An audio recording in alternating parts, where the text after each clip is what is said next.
Hi everyone, my name is Ayush और ये video में हम पढ़ने वाले kth largest element in an array.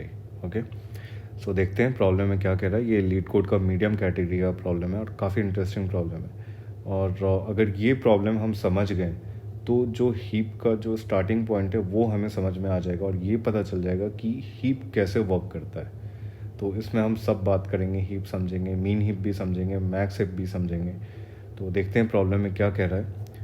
Given an integer array nums and an integer k, return the kth largest element in an array. Note that it is the kth largest element in the sorted array, not the kth distinct element. Can you solve it without sorting? ठीक है, तो हमें एक array दिया हुआ है जिसमें integers हैं और उसके अलावा हमें एक k की वैल्यू दी हुई है जो k रहेगा।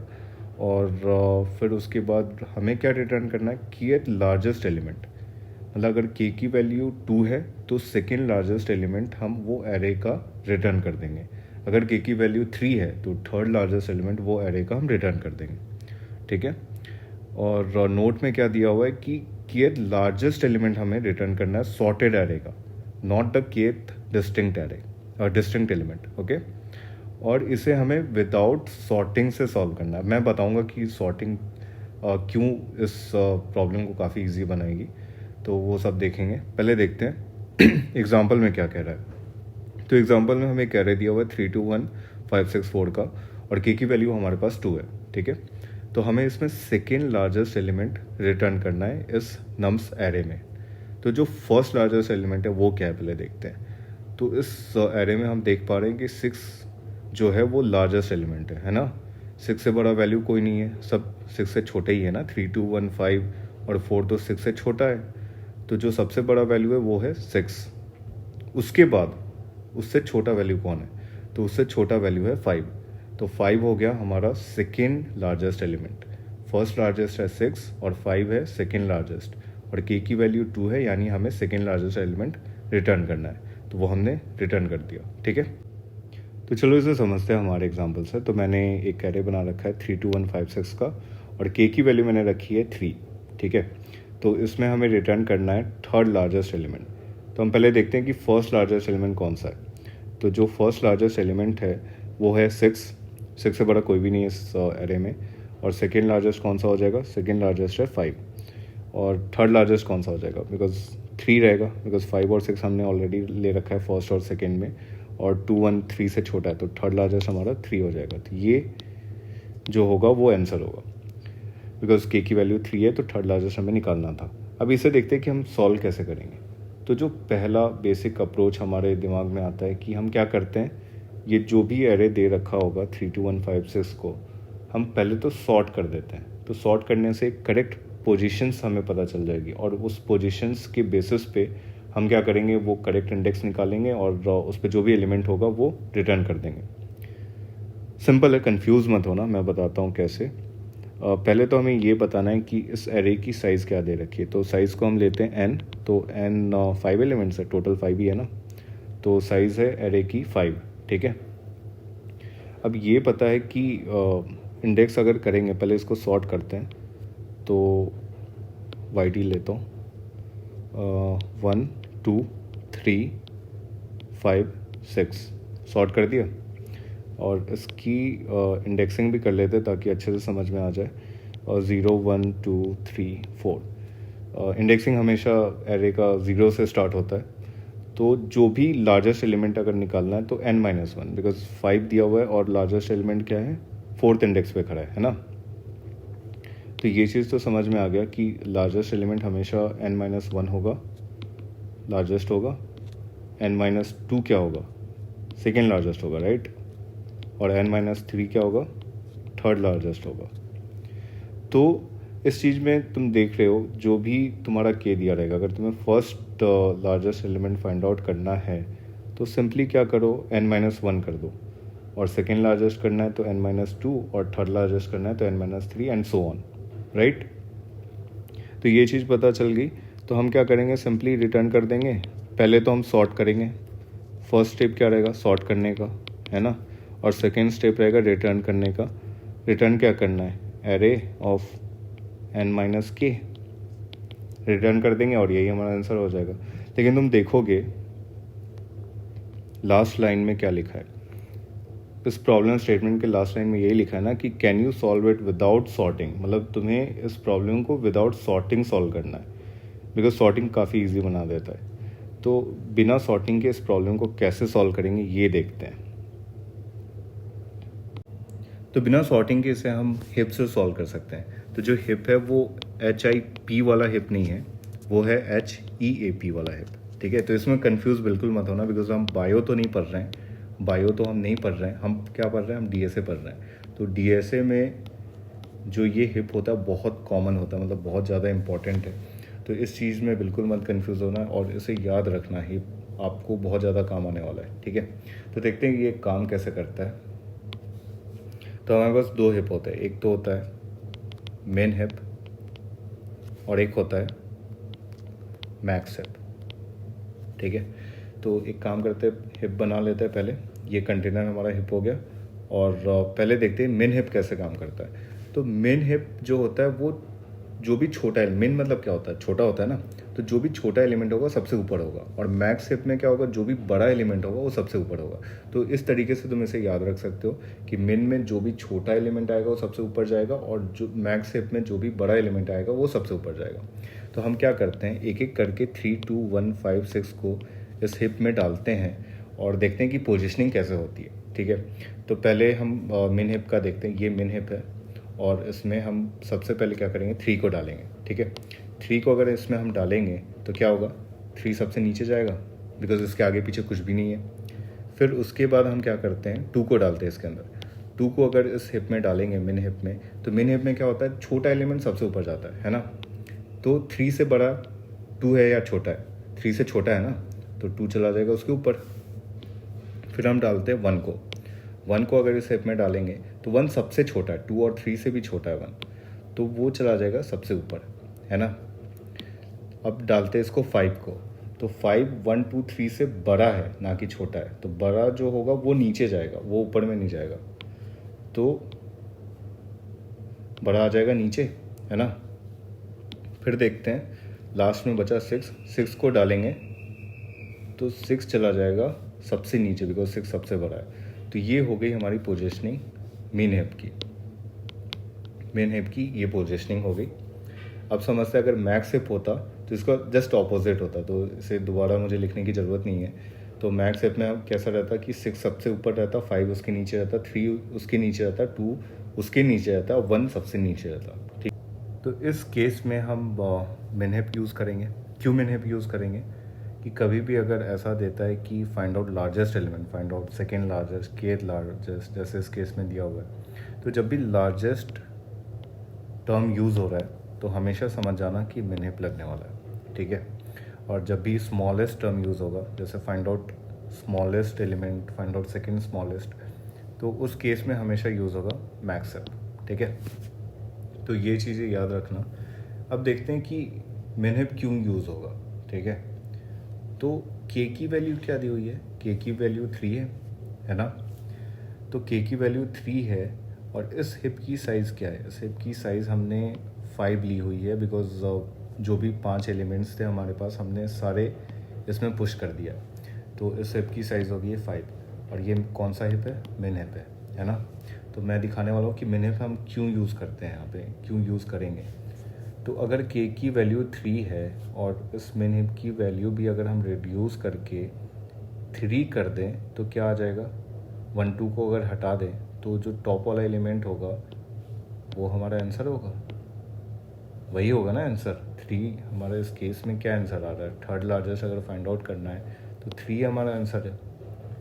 तो एक काम करते हैं ना कि जब भी अगर इस हिप की साइज़ k से बड़ी होती है तो हम क्या करेंगे, सिंपली उस एलिमेंट को पॉप कर देंगे, मतलब रिमूव कर देंगे। तो उस एलिमेंट को हमने रिमूव कर दिया, तो जैसे अगर k की साइज़ जैसे अभी 3, 5, 6 हमने पुश किया, ठीक है, और उसकी साइज़ अगर बड़ी होती है, जैसे एक काम करते हैं फिर से एक नया हिप बनाते हैं, ठीक है। सबसे पहले हमने 3 पुश किया, अभी इस हिप की साइज़ क्या है, इस हिप की साइज़ 1 है, ठीक है। फिर उसके बाद हमने क्या पुश किया, 2 पुश किया, टू पुश करेंगे तो कहाँ जाएगा, ऊपर में जाएगा, बिकॉज मिन हिप में छोटे एलिमेंट्स ऊपर में जाते हैं, ठीक है। फिर उसके बाद हम क्या पुश करेंगे, 1 पुश करेंगे, तो 1 कहाँ जाएगा, वो सबसे ऊपर में जाएगा, ठीक है। अभी इस के की इस हिप की साइज़ क्या होगी, इस हिप की साइज़ 3 हो गई है ना। अब हम पुश करते हैं 5 को। जैसे हम 5 पुश करेंगे तो क्या होगा, 5 नीचे आ जाएगा और हिप की साइज़ क्या हो गई, हिप की साइज़ मोर देन के हो गई। के की हमारी वैल्यू जो थी वो थी 3, बट ये 4 एलिमेंट्स इसमें चले गए। तो हम क्या करेंगे, जो टॉप एलिमेंट होगा उसको पॉप कर देंगे, बिकॉज हमें नहीं चाहिए, हमें सिर्फ चाहिए कि हिप की साइज़ होनी चाहिए के की इक्वल, ठीक है। उससे जैसे ऊपर जाती है तो उस एलिमेंट को हम पॉप कर देंगे। तो हमने क्या किया, 1 को पॉप कर दिया, 1 को हम रिमूव कर देंगे, ठीक है, हमें नहीं चाहिए 1। फिर अगर लास्ट एलिमेंट भी पुश करते हैं, लास्ट एलिमेंट क्या है, 6 है, तो 6 को जैसे पुश करेंगे तो हिप की साइज़ कैसी हो जाएगी, फिर 4 होगी, है ना। तो जैसे 4 हुई तो हमें पता है कि अब के से बड़ी हो चुकी है हिप की साइज़, तो हम क्या करेंगे, जो टॉप एलिमेंट होगा उसको पॉप कर देंगे। तो टॉप एलिमेंट को हमने पॉप कर दिया और हमारी हिप की साइज़ कितनी मेंटेन रही, 3, ठीक है। और जो सबसे ऊपर का एलिमेंट है यानी टॉप एलिमेंट है वो हमारा आंसर हो गया। तो सिंपल सा प्रॉब्लम है। चलो देखते हैं कोड में कैसे करेंगे। तो कोड में करने के लिए सबसे पहले हमें ये पता रहना चाहिए कि हम हिप को कैसे डिक्लेयर करते हैं, ठीक है। तो C++ में हम यूज़ करते हैं प्रायोरिटी क्यू टर्म, ठीक है। तो प्रायोरिटी क्यू कैसे होता है, सॉरी यहाँ पे क्यू आता है, ठीक है। और एंट और कोई भी वेरिएबल तुम नेम दे सकते हो, जैसे पी क्यू मैं दे रहा हूँ। तो ये जो हो गया पी क्यू मतलब प्रायोरिटी क्यू इंट, ये बाय डिफ़ॉल्ट मैक्सएप होता है, ठीक है, मैक्सएप होता है। और तुम्हें अगर मिनहिप यूज़ करना है, मिनहिप के लिए तुम क्या करोगे, इसमें ग्रेटर कंपेरेटर लगा दोगे, तो उससे क्या होगा, वो मिनहिप में बदल जाएगा, ठीक है। मैं दिखाता हूँ कैसे।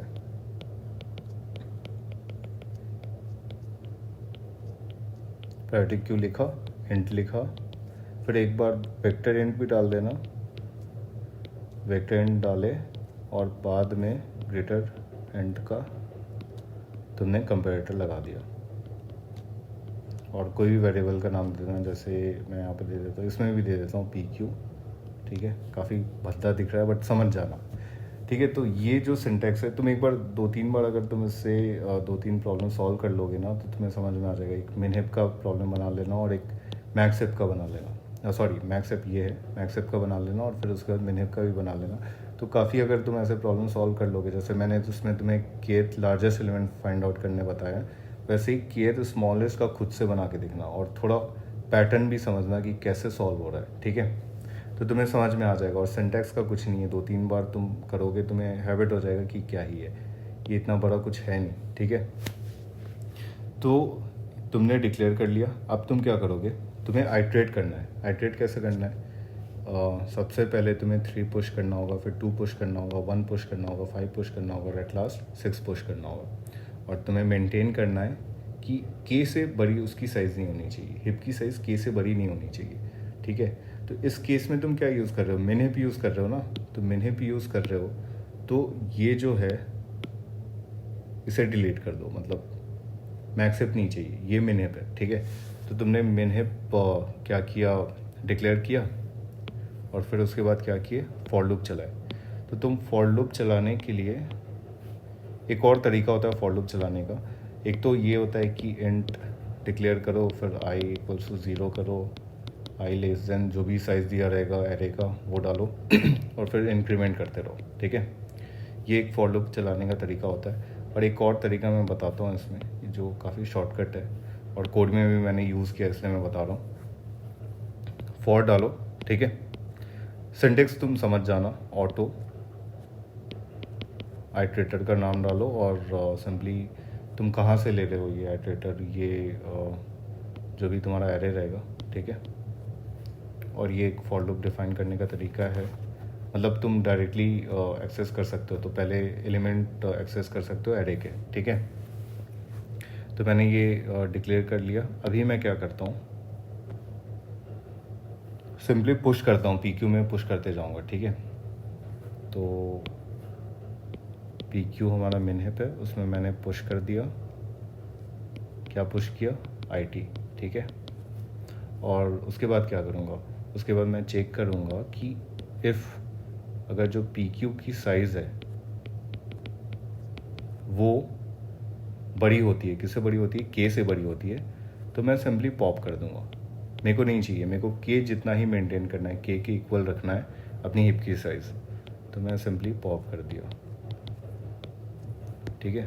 पॉप किया और एट लास्ट फॉर लूप को मैंने क्लोज किया और रिटर्न क्या कर दिया, जो भी टॉप का एलिमेंट रहेगा वो रिटर्न कर दिया। तो ये सिंपल सा कोड है, तो ये तुम करोगे तो सॉल्व हो ही जाएगा। मतलब लीड कोड का जो मैं प्रॉब्लम दिखाया था तो इससे सॉल्व हो जाएगा और काफ़ी इजी है, तुमने ऑप्टिमाइज़ भी कर लिया और तुमने सॉर्टिंग भी यूज़ नहीं किया। तो चलो चलते हैं लीड कोड के प्रॉब्लम पे।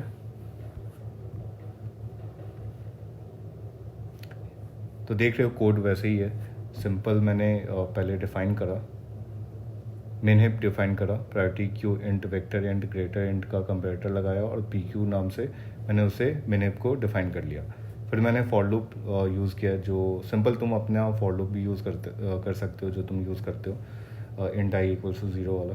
मैंने यहाँ पे यूज़ किया है for auto I T nums, और प्रायोरिटी क्यू में मैं पुश करते जा रहा हूँ एलिमेंट्स और चेक कर रहा हूँ कि जैसे वो के से बड़ा हो रहा है, जैसे उसकी साइज़ के से बड़ी हो रही है, तो मैं सिंपली पॉप कर दे रहा हूँ, रिमूव कर दे रहा हूँ। मेरे को नहीं चाहिए, मेरे को सिर्फ के जितना मेंटेन करके रखना है। और एट लास्ट जो भी एलिमेंट टॉप पे होगा वो हमारा केयर लार्जेस्ट एलिमेंट होगा, तो उसको मैं रिटर्न कर दे रहा हूँ। तो बस इतना सा कोड है। आई होप कि आप लोगों को समझ में आया होगा। So thanks for watching.